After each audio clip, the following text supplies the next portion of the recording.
नमस्कार, मैं हूं सुमित शुक्ला। आपका बहुत बहुत स्वागत है।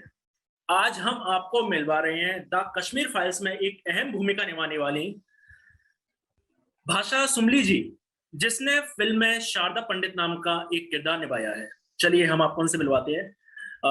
मैम, बहुत बहुत धन्यवाद हमसे जुड़ने के लिए। धन्यवाद। मैम, आपकी फिल्म ने 206 करोड़ का बिजनेस कर लिया है। आपको कैसा लगता है ये जानकर?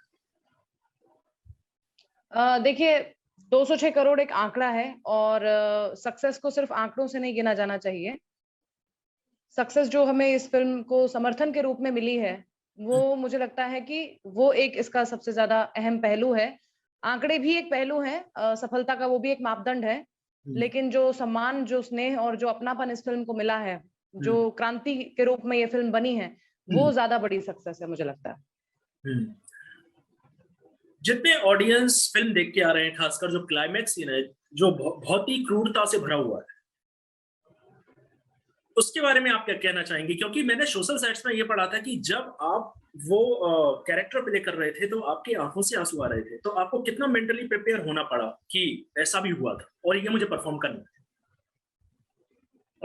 सिर्फ आँखों से आँसू नहीं आ रहे थे, मैं काफ़ी डिस्टर्ब हुई थी और काफ़ी दिन तक डिस्टर्ब रही थी क्योंकि बहुत मुश्किल था ये सब परफ़ॉर्म करना। दूसरी बात क्योंकि ये जो घटनाएँ हैं, सारी सच्ची घटनाएँ हैं, ये कोई काल्पनिक पात्र नहीं है। हुँ, तो और वो भी वैसी सच्ची घटनाएँ जो मेरे आस-पास की ही हैं, मेरे बहुत ही निकट जो संबंधी हैं, उन सब से मैंने बहुत सुनी है, काफ़ी लोगों के फर्स्ट हैंड अकाउंट्स सुने हैं। हुँ, तो इसलिए ये बहुत डिफ़िकल्ट था, बहुत चैलेंजिंग था। हुँ। बट जो भी किया पूरी ऑनेस्टी से किया और आपके सामने है फ़िल्म में। अ, आपके जो पेरेंट्स हैं basically are from Kashmir origin, आप कश्मीर से आप बिलॉन्ग करती हैं।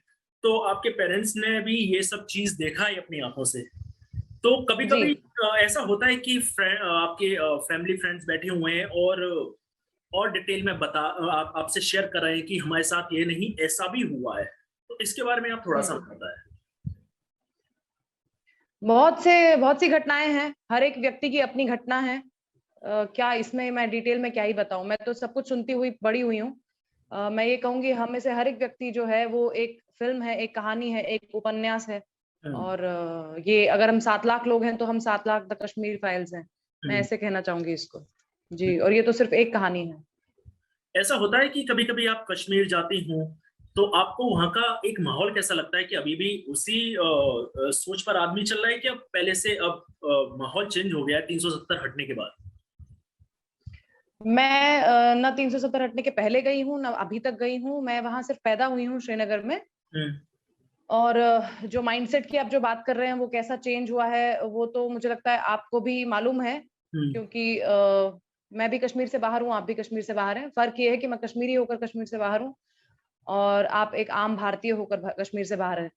370 हटने से आपका वहाँ जाना सुगम हो चुका है, हुँ, पर मेरा वहाँ जाना और मेरा एक स्थायी वहाँ पे जो पुनर्वास है या मेरे पूरे समुदाय का जो स्थायी पुनर्वास है, हुँ। उसके रास्ते तो खुले हैं, लेकिन अब तक कुछ होता हुआ मुझे नज़र नहीं आ रहा है और मेरी तो आशा है इस फ़िल्म के बाद विशेषकर क्योंकि जितना जन समुदाय हमारे साथ जुड़ा है, जन समर्थन हमारे साथ जुड़ा है, तो मुझे लगता है कि सरकार बहुत जल्दी कुछ अच्छे कदम उठाए और हमें न्याय मिल सके।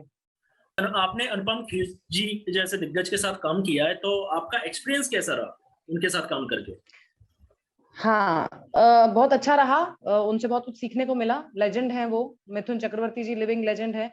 इन हुँ, लोगों के सानिध्य में रहना, इनके ऑरा से बहुत कुछ सीखने को मिलता है आपको हुँ, और अनुपम जी मेरे एनएसडी के सीनियर भी हैं, बहुत सीनियर भी हैं और इसमें पूरा फैमिली वाले वातावरण में हम रह रहे थे, तो पूरी फैमिली की फीलिंग आ रही थी। He was making me feel very comfortable, which is the which is the trademark of a legend how they work because मैं उनके सामने मैं तो बहुत ही न्यूकमर हूँ और सेम विद एवरीवन बहुत बहुत अच्छे से बहुत पूरे एक everyone was on the same page जब हमने ये फ़िल्म बनाई है। चाहे वो कोई भी किरदार हो और चाहे 2 किरदार आपस में स्क्रीन शेयर करते भी हों या नहीं। जैसे मैंने और दर्शन ने कोई स्क्रीन शेयर नहीं किया लेकिन everybody was on the same page क्योंकि सब लोग इमोशनली इतने जुड़े हुए थे उस पूरे सच से जो हम दर्शा रहे थे। चिन्मय जी एक मराठी इंडस्ट्री के एक सीनियर एक्टर हैं और उनके साथ जी। आपका क्लाइमैक्स है और बहुत ही मतलब शब्द नहीं है इतना आपने उसको चार चाँद लगाया है, तो उनके साथ काम करके आपका एक्सपीरियंस कैसा रहा? देखिए, चिन्मय जी बहुत ही संजीदा कलाकार हैं, बहुत संवेदनशील हैं और again he is also my senior from NSD, तो उनके साथ भी मेरा एक बहुत अच्छे लेवल की केमिस्ट्री थी। और ये मुझे लगता है मैंने जो कुछ भी किया, मुझे जितना भी प्रशंसा मिल रही है कि मैंने जो अपना पात्र बहुत अच्छे से निभाया, उसका मुझे लगता है अधिकांश श्रेय तो इस बात को जाता है कि मेरे को एक्टर जो मेरे सामने थे वो चिन्मय जी थे, चाहे वो फिर चावल वाला सीन हो या क्लाइमैक्स सीन हो। कोई भी और मेरे साथ को एक्टर होता तो शायद उतना मुझे नहीं लगता कि मुझे वो एनर्जी मिल पाती, क्योंकि सचमुच मुझे उनसे डर लग रहा था, even on screen, of screen या ऑफ द कैमरा। तो ये इस लेवल की शिद्दत से उन्होंने काम किया है, which was very very inspiring.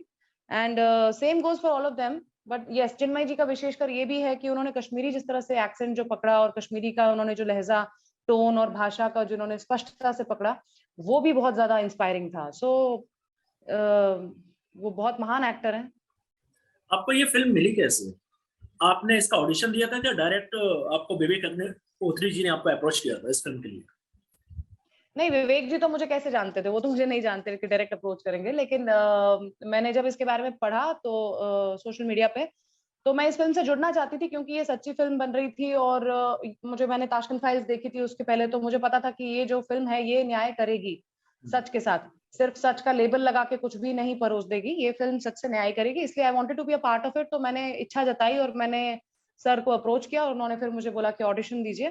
तो मेरे लिए उन्होंने ये रोल रखा। मैं बहुत आभारी हूँ आज, जो भी मैं इसके बारे में, जो भी मुझे लोगों के रिस्पॉन्सेज मिल रहे हैं, जो भी प्रेज मिल रहा है, it's all because of him, because he trusted me, he and Pallavi ma'am. आप एनएसडी से पास आउट हैं, उसके बाद आपने कुछ टीवी शोज भी किए हैं, उसके बाद फिर आपका एक कैमियो कैरेक्टर था छपाक में, जिसमें आप विलन की सिस्टर जो बनी है, मैंने जो विकिपीडिया पे देखा है।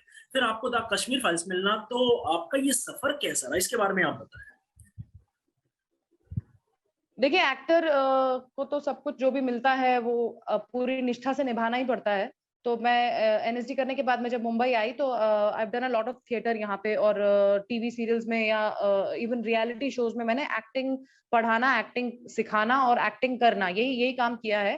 बट साथ साथ में मैं जो भी ऑडिशंस देती रही, तो छपाक भी ऑडिशन से मिली कंप्लीटली, और so was Kashmir files. So it's just journey. आपके अपकमिंग प्रोजेक्ट्स अब कौन कौन से, उसके बारे में आप हमारे व्यूअर्स को बताएं। मेरी एक फिल्म रिलीज होने वाली है जो कि ओटीटी प्लेटफॉर्म पे रिलीज होगी, जो कि कश्मीर फाइल्स के आसपास ही मैंने शूट की थी। वो एक प्रेमचंद की कहानी पर है, मुंशी प्रेमचंद जी की कहानी पर एक वो फिल्म है। और उसकी भी खास बात यह है कि वो उसमें जो सारा का सारा कास्ट है वो सब एनएसडी से हैं, डायरेक्टर सर खुद एनएसडी से हैं। So it's a very special film in that sense, because we have had a lot of fun on the sets की। वो एक अलग केमिस्ट्री है वो एनएसडीएल्स की। और दूसरा उसके अलावा मेरे कुछ नाटक हैं, नाटक के प्रोजेक्ट्स हैं और नाटक की वर्कशॉप्स हैं, क्योंकि थिएटर जो है I am very connected to that, क्योंकि वो मेरा रूट है जहां से मैं आती हूँ, and I believe to be in touch with them. उसके अलावा जो सिनेमा के जो प्रोजेक्ट्स आ रहे हैं उन पे अभी बहुत प्रीमेच्योर लेवल पे है, लेकिन बातें चल रही हैं। आपकी जो माँ है वो एक फेमस साहित्यकार है, शमा कौल जी, तो आपकी पर्सनालिटी उनसे कितना अलग है? बहुत अलग है। वो तो साहित्यकार है, मैं अभिनेत्री हूँ, तो ऑब्वियसली। लेकिन एक बात जो हमें जोड़ती है वो ये है कि मेरा जो अभिनय में आना है वो उनके साहित्य की वजह से बहुत हद तक है, क्योंकि जो उन्होंने जो मुझे साहित्यिक समझ दी है या सेंसिबिलिटी दी है, उन्होंने और इवन पापा ने भी, वो दोनों साहित्य के ही बहुत बड़े नाम हैं, and I am very proud of them. और शायद उस बैकग्राउंड की वजह से ही मुझे एक समझ मिली है कि कला के नाम पे आपको, मतलब not just anything and everything is art. Art is something very very meaningful, very deep, and literature is the one of the very basic basis of art. So उन्होंने मुझे वो sensibility सूझबूझ दी है। उसके अलावा मैं क्या कहूँ, अब अपना अपना अपनी अपनी calling है। I couldn't have the ability of writing जैसे मम्मी पापा के पास है, तो मुझे लगता है मेरा एक expression नाटक के थ्रू निकला। भाषा जी, हमसे जुड़ने के लिए बहुत बहुत धन्यवाद। आज के लिए बस इतना ही। बहुत बहुत धन्यवाद। बहुत बहुत धन्यवाद। आज के लिए बस इतना ही। मिलते हैं जल्द एक नई शख्सियत के साथ। जब तक के लिए नमस्कार।